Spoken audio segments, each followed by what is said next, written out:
Magandang araw muli sa ating lahat. Ngayon naman ay ating tatalakayin ang pagkilala sa iba't ibang akademikong sulatin. Kung napansin nyo sa aking unang video ay meron tayong mga bahabahagi. Mamaya ipapaliwanag ko kung bakit may mga bahabahagi ang ginawa kong simpleng module na ito. Pero ngayon ating munang aalamin ay ang pagkilala sa iba't ibang akademikong sulatin. Ang ating focus ngayon ay pagkilala ng iba't ibang akademikong sulatin ayon sa layunin, gamit, katangian at anyo. Magsimula tayo na para bang nagkaklase. Pagkilala sa akademikong sulatin. Muling pinasulat si A.K. Carlo tungkol sa napapanahong usapin. Mahilig siyang magbasa at makibalita gamit ang kanyang lumang Android na cellphone na bigay ng kanyang kapatid. Minabuti niyang magsulat tungkol sa positibong post sa Facebook na madalas niyang nababasa. Inilahad niya rito ang kabutihang dulot ng pagpo-post sa FB. Inisa-isa niya ang madalas na salitang ginagamit, nilalaman ng bawat pangungusap at sinuri din niya ang dahilan ng pagpo-post ng ganitong mga salita o usapin. Tingnan, kung mapapansin niyo munang mabuti, sa una nating video, sabi ko sa inyo, sa akademikong sulatin, kinakailangan meron ka o magtataglay ang mga sulatin mo ng mga katibayan. Yung bang hindi mo basta ito inaisulat, dapat magkakaroon ka ng mga pagpapatunay o katibayan para ang mga nasabi mo ay maging matatag at matibay o paniwalaan ng mga kritiko o magbabasa nito. Ano ang mahalagang ideyang dapat natin makuha sa ating paksa ngayong araw? Ang sabi dito ay sa pagsulat ng anumang sulatin, tiyakin ang paksa, tiyak ang paksa, layunin at katangian sa paglikha nito upang maging mabisa sa mga mabasa. Ibig sabihin, malinaw o maayos ang pagpapahayag mo, nababalutan, naglalaman ng mga katibayan ang iyong mga nais sabihin. Ang sabi pa dito, sa panahong ito na humaharap sa isang pandaigdigang krisis o krisis ang bansang Pilipinas, ang pakipaglaban sa COVID-19, gusto niyang malaman kung ano na idudulot ng mga post na ito sa isip, sa salita at ikinikilos ng nakababasa nito. So si Ricky Carlo ay sabi niya, ano ba talaga ang epekto nito? Halimbawa, pag nagpo-post tayo sa FB ng mga saloobin natin, ano bang epekto nito? So ano ang madalas na naging komento at reply ng mga kakilala at kaibigan at kung paano nito naapektuhan ang kanilang komunidad na kinabibilangan.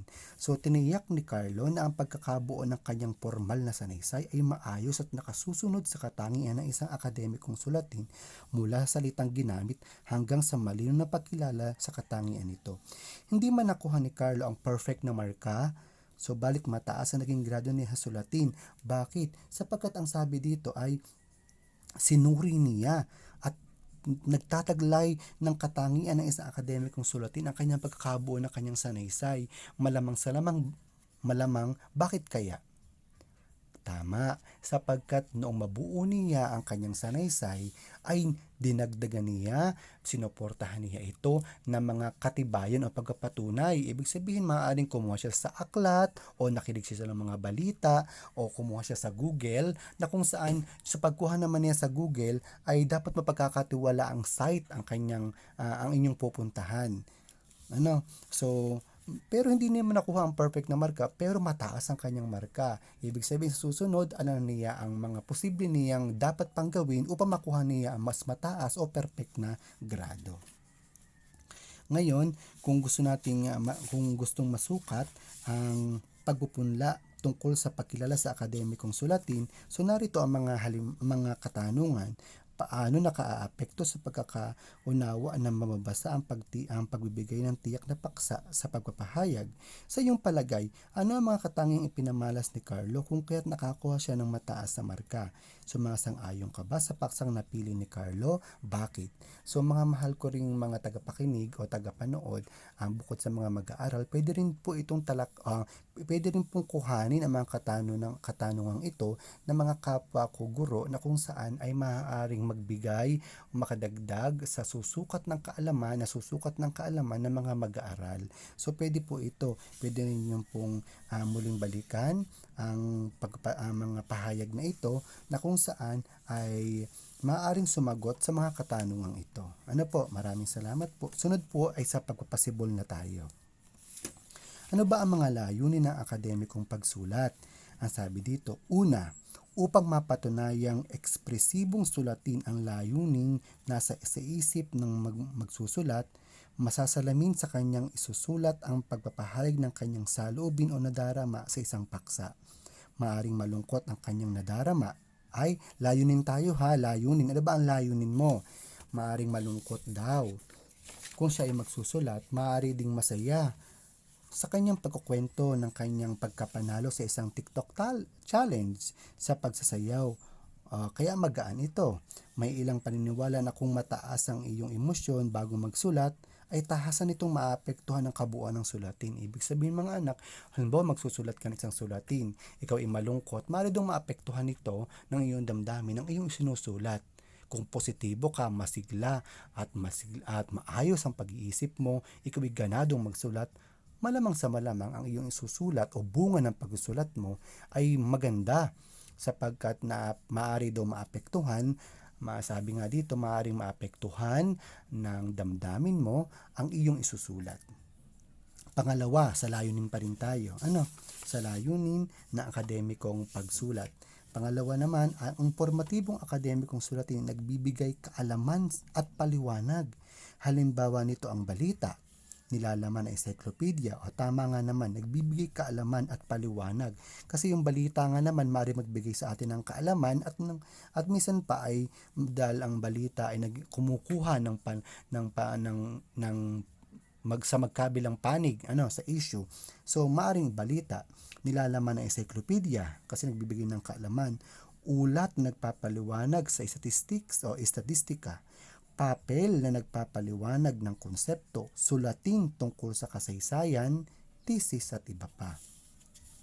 At dahil ang pagsusulat ay isang paraan ng paghahatid o pagsasali ng impormasyon, konsepto o kaalaman ng isang tao sa kanyang kapwa at kapaligiran, magiging transactional naman ang layunin nito. Sabihin, transaksyon, meron tayong ikinukonvey, meron tayong ibinibigay, meron tayong inihahatid, meron tayong focus, meron tayong layunin sa pagsulat. Siya ay nagsusulat sapagkat nais niya makipag-usap kasi transactional nga, o maghatid ng mensahe o kaalaman at maging ang kaniyang karanasan sa kapwa-tao. So yun ang isa sa mga layunin na akademikong sulatin. Maghatid ng impormasyon o maaaring makipag-usap gamit ang mga facts, ang mga katibayan, mga katotohanan. Tanggap ng kasalukuyan ang mga personal o malikhaing akda bilang mga halimbawa ng akademikong sulatin. Ay malikhaing akda, personal, lamang sa mga disiplinang nag-aaral ng panitikan, sining, kultura at kasarian, itinuturing na akademikong teksto ang autobiography, diary, memoir, liham at iba pa. Ibig sabihin, bahagi ito ng mga malikhaing akda at personal. Bakit naman po? Akala ko hindi. Kasi yun po ay diary personal. Sapagkat yun ay batay sa katotohanan. Batay sa kanyang nakaranasan. Napapatunayan niya sa pamamagitan ng pagbibigay ng petsa, ng tiyak na araw, ng tiyak na oras, ng tiyak na tao, ng tiyak na lugar. So sabi ko nga sa inyo, ang paglalahad sa akademikong sulatin, dapat ito'y nagpapatunay, nagbibigay ng mga tiyak na datos. Lalo sa talambuhay. So may mga kritikal o akademikong akda na isusulat sa paraang malikhain gaya ng review, pagsusuri o talang pangkasaysayan. Bukod sa pagbibigay ng impormasyon, nagbibigay din ng aliw ang mga tekstong ito sa mambabasa. Habang ang sulatin ng hikayat naman ay may layuning kumbinsihin o impluwensyahan ang mamabasa na pumanig sa isang paniniwala ang katwiran. Ibig sabihin, magbibigay ka ng sa isang paksa na kung saan nais mong mapaniwala sa panig mo ang mamabasa. So ang nais mo sa kanya ay hikayatin. Ang hikayatin ang mamabasa na pumanig sa iyong nais sabihin. Halimbawa ng ganitong akademikong sulatin ang konseptong papel. Ano yung konseptong papel?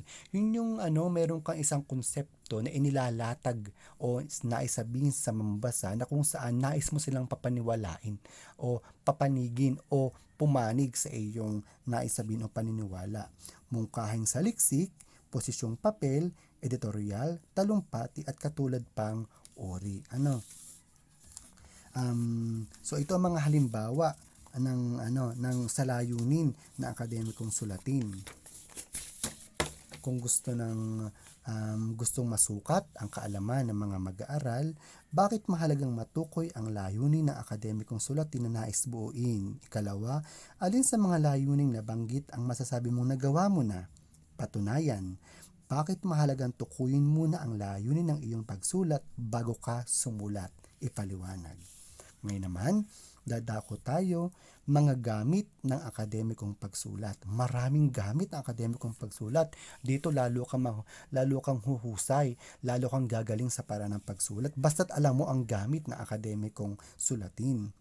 Una, definisyon o pagbibigay kahulugan. Ito yung pagbibigay kahulugan sa mga hindi pamilyar na terminolohiya o mga salitang bago sa pandinig ng mababasa. Halimbawa, ang definisyon ng kahulugan ng salitang katarungan. Tutukuyin ang salitang kasing kahulugan nito at etimolohiya o pinagmula ng salitang ito. Yung salitang katarungan, gusto mong malaman saan ba nagmula ang salitang ito. Bigyan mo ito ng kahulugan, bigyan mo ito ng iba pang mga pagpapaliwanag tungkol dito. Ano ang etimolohiya nito? Etymology sa Ingles o yung pinagmula ng salita. Ano kaya ang pinagmula ng salitang katarungan? Ito ba nung gamitin ng mga tao ay katarungan agad? Ang salitang ito nung gamitin ng mga Pilipino ay katarungan na agad. Baka mula sa salitang taron. Mula sa salita ng mga taga Cebu. So hindi natin masasabi. So patutunayan natin 'iyon. So bibigyan natin siya ng kahulugan. Sunod, pag-iisa-isa o enumerasyon. Pag-uri-uri o pagpangkat ng mga halimbawang nabibilang sa isang uri o klasifikasyon. I-enumerate mo siya. Iisa-isahin natin. Halimbawa, ano-ano ba mga uri ng ibon o endemic na ibon sa Pilipinas? So, iisa-isahin natin yun. Sa uri o klasifikasyon. Sa uri, halimbawa, ibon na makikita halimbawa endemic sa Pampanga. Ano-ano sadya ang ibon na naroroon? Halimbawa, o sa isang region, ano-ano kaya makikitang ibon naroon? So, classification sa uri, batay sa uri. Maring isagawa ang pag-iisa-isa sa paraang tiyak at pangkalahatan. Iniisa-isa ang mga tiyak at mahalagang detalyeng tinatalakay sa teksto upang mapadali ang paraan ng pagtukoy ng mahalagang kaisipan. So, kung ito'y nasa teksto o sa naysay, iisa-isahin natin ng kasamang paliwanag. Ang sa pag-iisa-isa, pwedeng mauri ito ayon sa lahi, uri, kulay, kasarian, panahon, interes, at katulad pang uri. Habang binabaybay mo isa-isa mga ito, may kasama itong paliwanag. Sunod, ano pa ang gamit na akademikong pagsulat? Ang ikatlo dito ay paghahambing o pagkokontras.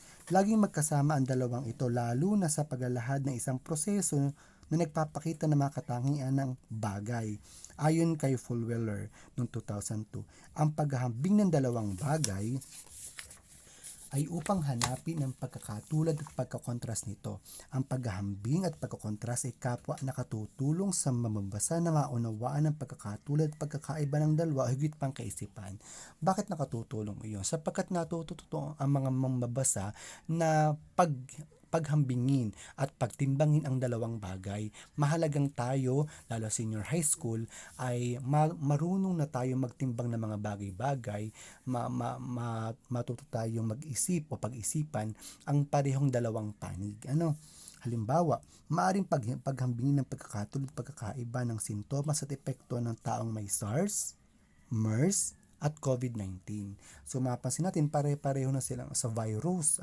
Pare-parehong virus, sila ay virus na nagdudulot ng sakit sa tao. Ano kaya ang pinagkaiba nila? Paano masasabing may COVID-19 ka samantalang siya pala ay may SARS? Ano ba ang maaaring pagkakatulad na kapag ang tao na nagkaroon ng sakit na SARS o kaya COVID, ano ba ang pinagkaiba ng dalawa? Ano ang pinagkapareho para ma-identify natin kung ano bang sakit meron siya? Sunod, sanhi at bunga. Paglalahad ng mga dahilan ng pangyayari o bagay at ang kaugnay na epekto nito. Halimbawa, dahil sa kawalan ng disiplina sa pagtatapon ng basura, yun ang sanhi. Kawalan ng disiplina sa pagtatapon. Ano ngayon na magiging bunga nito kapag wala tayong disiplina sa pagtatapon ng basura, sa tamang pagtatapon ng basura? E di, bumabaha sa Kalakhang, Maynila o sa inyong lugar sapagkat hindi tama ang paraan ng pagtatapon natin ng basura, kung alin ba nabubulok at di nabubulok at saang lugar dapat ito itapon. Yun ang sanhi at bunga. Pagsunod-sunod o order, isinasaayos ng manunulat ang mga kaisipan at ang mga serye ng pagkakasunod-sunod ng pangyayari na humahantong sa pagkakabuo ng isang konklusyon. Halimbawa, ginagamitan ng mga salitang una, pangalawa, matapos, habang, sumunod, tsaka iba pa. Ibig sabihin mga anak, kapag ikaw ay nagpapaliwanag ng isang konsepto o paniniwala, ginagamitan mo ng mga salitang una, pangalawa, proseso, na kung saan sa kahululihan, sa kabuuan, sasabihin ng manunulat na sa paglalagom nito ayon sa pagkakasunod-sunod ng idea o konsepto, sa dulo naman ay nakakabuo tayo ng isang konklusyon. Maaaring sabihin natin, ngayon alam mo na ang paraan o proseso ng pagkakasunod-sunod ng pagbuo nito, ano kaya ang maaari natin maging konklusyon? Ganyan na mangyayari kung marunong tayong gumamit ng layunin ng akademikong sulatin. Sunod ay problema at solusyon. Ito ay paglalahad ng mga suliranin at pagbibigay ng maaaring sagot o lunas sa mga ito. Halimbawa, mabilis ang pagkalat ng sakit na COVID-19. Problema. Kaya, upang mapigilan ito, anong solusyon? Matutong sumunod sa batas at sundin ang mga hakbang na dapat gawin, yung protocol. So, dapat alam natin kung ano ang dapat gawin para hindi lumala ang problema. Ano ang posibleng solusyon natin o pwede nating magawa. So yun ang mga gamit na akademikong pagsulat. Ating reviewin uli ang definisyon, pagbibigay kahulugan, ano ang gamit, paano ginagamit ang akademikong pagsulat. Pwedeng sa paraang definisyon, pag-iisa-isa, paghahambing at pagkokontras, ang pagsasabi ng sanhi at bunga, pagsusunod-sunod o order, problema at solusyon. So kung gusto ng mga tagapakinig na magkaroon ang mga mag-aaral ng kung talagang sila may natutuhan, maaaring sabihin natin o itanong anong iba't ibang gamit na akademikong sulatin. So maaari yun ay isa-isahin uli ng mga mag-aaral. Sunod, paano nakatutulong sa isang manunulat na malaman ang mga gamit ng akademikong sulatin? Ikalawa, maaari bang pagsamahin ng manunulat ang dalawa o higit pa mga gamit na akademikong sulatin sa isang akda o teksto? Bakit kaya? Patunayan mo nga. Okay. Sunod naman ay pagpapasuloy. So yung atin ng kaalaman kanina ay ating pasusuluyin o ating palalaguin. So ano bang iba't ibang katangian ng akademikong sulatin? Ano muna? Una, tono at himig nito ay formal. Ibig sabihin, ang sabi ko kanina doon sa una kong video ay dapat ito'y gumagamit ng mga formal na salita. Ang tono at himig nito ay sa paraang formal, edukado at maayos ang pagkakalatag ng mga pahayag sa teksto o sa ginawa mong sinulat mong akademikong sulatin. Kakitaan ng wastong paggamit ng mga bantas at pagsunod sa alituntuning pambalarila. Tama ang grammar. At may wastong gamit ng mga bantas. Ikatlo, maayos ang daloy ng paglalahad ng ideya at hindi maligoy ang pinupunto. Sabi ko kanina sa una kong video, hindi maligoy. Ibig sabihin, hindi ka gumagamit ng mga pasakali, mabulaklak ang salita. Sa halip, ilatag mo ng maayos na may pagkakasunod-sunod ang konsepto o datos na nais mong bigyang punto. Sunod, tiyak ang pinagmulan ng mga impormasyong isinama sa sulatin. Paano masasabing tiyak ito? Ibig sabihin, ang mga pinagkuhanan mo ng patunay o datos ay dapat katiwa-tiwala o reliable ba sa Ingles. Aklat, mabuti yan. Sa Google site o sa internet, dapat ay hindi ito basta lamang kukuhanan ng impormasyon. Dapat ay ito yung kadalasan merong .edu.com, mga ganyan. Ibig sabihin, pwede rin sa mga silid-aklatan na online. Pwede yun ipagkuhanan natin. Sunod, batay ito sa matyaga at mahusay na pagkasaliksik, kaya ito ay nagtataglay ng maraming impormasyong sumusuporta sa paksang tinatalakay. Matyaga at mahusay na pagkasaliksik. Ibig sabihin yung mga, kung gusto, para mapatibay ang konsepto o ideyang ipinilatag mo, ito ay gagamitan mo ng pagkasaliksik. Ibig sabihin, yung magpapatibay sa sinabi mo ay susuportahan ito ng mga sinaliksik mong katibayan para mapaniwala o maging matatag o sinasabing mataba, malusog ang iyong konsepto o yung pagpapahayag mo ng sanaysay o ng iyong teksto. Ano nga ba ang inyo na akademikong sulatin? So, ito mangyayari ay, ikinahon ko ito upang ito ay hindi masyado tayong malito. Anyo, yung hitsura. Ano ba mga yon? Nabanggit ko na ito sa una kong video. Una, panimulang pananaliksik, konseptong papel, bio note, marami pa yan. Liham pangangalakal, review o ulat ng pag-aaral, pagsasaling wika, disertasyon, thesis, encyclopedia, balita, artikulo sa journal, formal na sanaysay, panukalang proyekto, editorial, at abstract. So, ilan lamang ito sa mga akademikong sulatin. So, nanais nating, dapat nating matutuhan. Ayan. Sagutin ng mga katanungan. Bakit mahalagang maging tiyak ang pinagmulan ng mga impormasyong isinama sa sulatin? Kung isasaalang-alang pagsunod sa layunin at gamit sa pagbuo sa isang akademikong pagsulat, ano ang maaaring maging epekto nito sa akda? At huli, paano pinauunlad ang iyong kaalaman sa pagsulat ng mga akademikong sulatin sa pagkilala sa mga katangian nito? Ipaliwanag. Ikatlo, tukuyin ang gamit ng akademikong sulatin sa bawat bilang. Tingnan nga natin kung kaya nang ninyong sagutan ang mga katanungang ito batay sa ating tinalakay. So narito ang mga halimbawa, 5 lamang ito. Magbibigay ako dito ng mga pangungusap na kung saan ay inyong i-identify o kilalanin ang akademikong sulatin batay sa ipinapaliwanag o pinapahayag ng bawat bilang. Una, mas malaki ang sakop ng pandemic sa epidemic. So ibig sabihin, maaaring ikaw ay pumunta dito ka mamimili sa sanhi at bunga, pagsunod-sunod, problema at solusyon, definisyon, pag-iisa-isa o paghahambing at pagkokontras. Mga tala ng bansang naapektuhan ng COVID-19. Pagtukoy sa katuturan o kahulugan ng salitang pandemic. Ang buhay ng isdang salmon mula sa pagkakapanganak hanggang sa kanyang pagkamatay.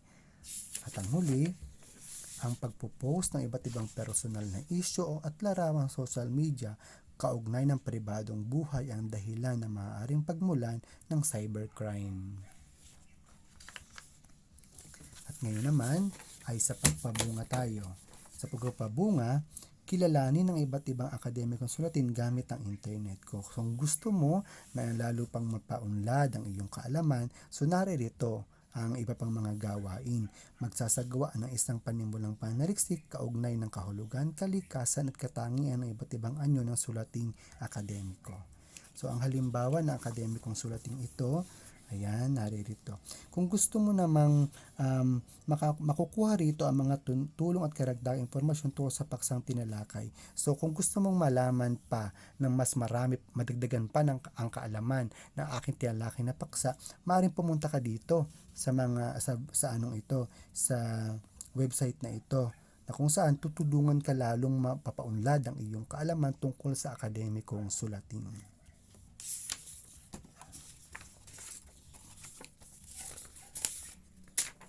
At ngayon naman para sa ating pag-aani ay isa pa uri ng gawain. So kung maaari, dahil ikaw ay nagsaliksik kanina o nagsaliksik ka, naggawa ka ng isang panaliksik tungkol sa mga akademikong sulatin, mangyari ngayong sagutan ang mga nasa kahong ito. Tayo nyo ang mangyayari sa taas. Akademikong sulatin.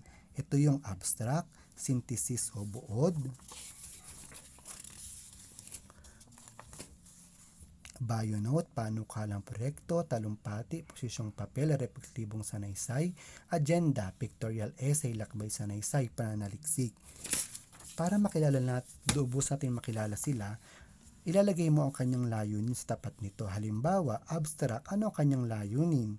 Ano ang gamit kaya ng abstract? Ano katangian ng isang abstract? Ano ang anyo nito? Mahalagang matutuhan ito ng mga mag-aaral. Mga tagapakinig, magandang matutuhan ito agad ng mga mag-aaral sapagkat ang mga ito ay 90% yung tatalakayin sa mga susunod pang mga aralin tungkol sa akademikong sulatin. Gayun din, susundan ito ng mga salitang ng bio-note hanggang sa panaliksik na atin ding ilalagay dito sa bawat tapat ang layunin, ang gamit, katangian at anyo ng binibigyang kahulugan natin. Halimbawa ng bio-note, ng panukalang proyekto, ating ilalagay doon. Sa bawat isa, ating lalagyan upang mapatunayan natin na masusukat natin ang kaalaman o ang tiyaga sa panaliksik ng mga mag-aaral o ng mga tagapakinig. Maraming salamat. Sa ngayon po, yun muna ang ating tatalakayin. Para sa sunod nating video, ang ating tatalakayin naman ay ang pagsulat ng abstract. Ayan. So medyo nahihirapan na po tayo. Marami ng mga mag-aaral ang nagkakaroon ng pag-iisip kung ano ba yung abstract. Ang sabi ko nga sa inyo, maganda munang malaman, magsaliksik muna kayo tungkol sa layunin, gamit, katangian at anyo ng mga akademikong sulatin para magkaroon tayo ng ideya. Kapag ito'y nasaliksik nyo na, mababawasan na ang iyong takot o pag-aalala kung mahirap o madali ba ang akademikong sulatin tulad ng abstract, sapagkat ang sunod nating video ay pagsulat ng abstract. Maraming pong salamat.